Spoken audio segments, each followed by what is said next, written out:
Hello, welcome to my channel Anuved. तर आता आम्ही जंगल सफारी करून आम्ही नीलकंठेश्वर मंदिराकडे आलो आणि त्या मंदिराच्या मध्येच एक म्युझियम आहे। तर आम्ही त्या म्युझियमला गेलो आणि ते म्युझियम बघायलाच 3 तास लागतात। खूप मोठे आहे ते, बघू तर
भूत बंगला और मछली घर।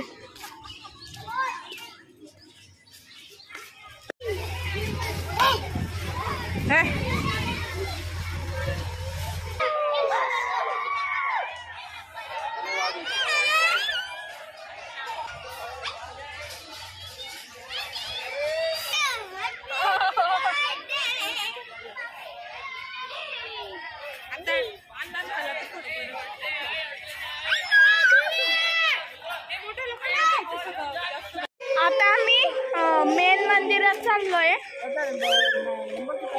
तर तिकडं पोहोचल्यावर बोलते। म्हणजे बाजूलाच आहे, त्याच्या पायी जायचंय। तर म्युझियम बघून आलो आणि म्युझियम आहे ना 4 ते 5 किलोमीटर पायी चालावे लागेल, एवढे मोठे म्युझियम आहे। तर ते बघून आल्यानंतर खूप थकले होते सगळे। मग आता थोडासा चहा नाश्ता करून आता मंदिर बघण्यासाठी आम्ही चाललोय। तर चहा नाश्ता झाल्यानंतर आम्ही मंदिराकडे आलो। तर हे बघा, खूप सुंदर मंदिर आहे। दिवसाही हे मंदिर खूप छान दिसते, पण दिवसा खूप ऊन राहतं, त्याच्यामुळे लोक संध्याकाळचेच येतात शक्यतो। आणि संध्याकाळची लायटिंग वगैरे पण असते, त्यामुळे लायटिंग असते आणि कारंजा वगैरे असतो, त्याच्यामुळे संध्याकाळी पण खूपच छान दिसते। त्याच्यामुळे संध्याकाळची शक्यतो गर्दी जास्त राहते। इथे ना बघण्यासाठी खूप सारे ठिकाण आहे, खूप सुंदर पण आहे। आणि बघा तर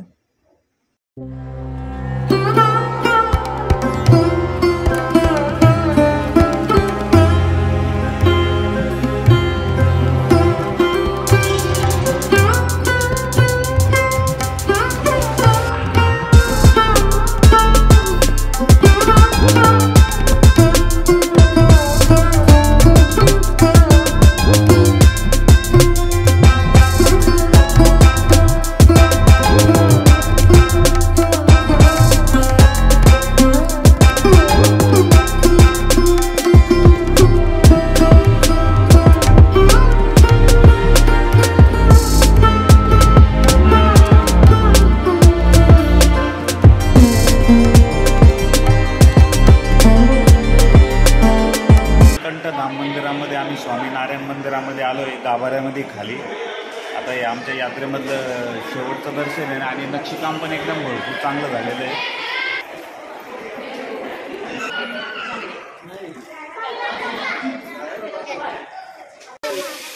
ह्या पाण्यामध्ये पैसे टाकले का आपली विश पूर्ण होती. म्हणजे इथे अशी प्रथा आहे. तर मी पण याच्यात 2 रुपये टाकते आणि विश मागते.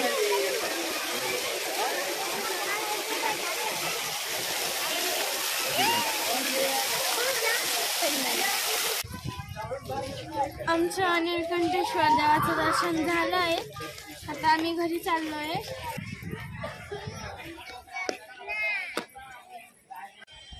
Bye bye Gujarat.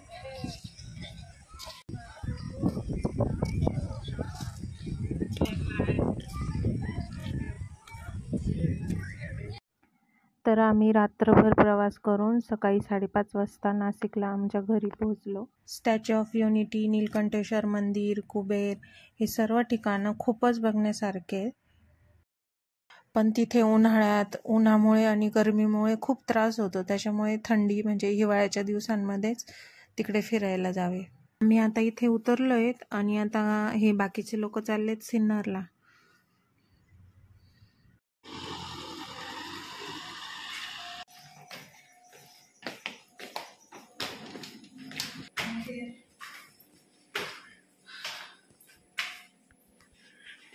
आम्ही आत्ता चाललो आहे. रात्रभर प्रवास करून खूप झोप लागली आहे. तर म्हणजे तुमच्यासाठी आता मॉर्निंग आहे, पण आमच्यासाठी आता गुड नाईट आहे. तर मी आता ब्लॉग इथेच संपवते. Tata, bye bye, see you, good night.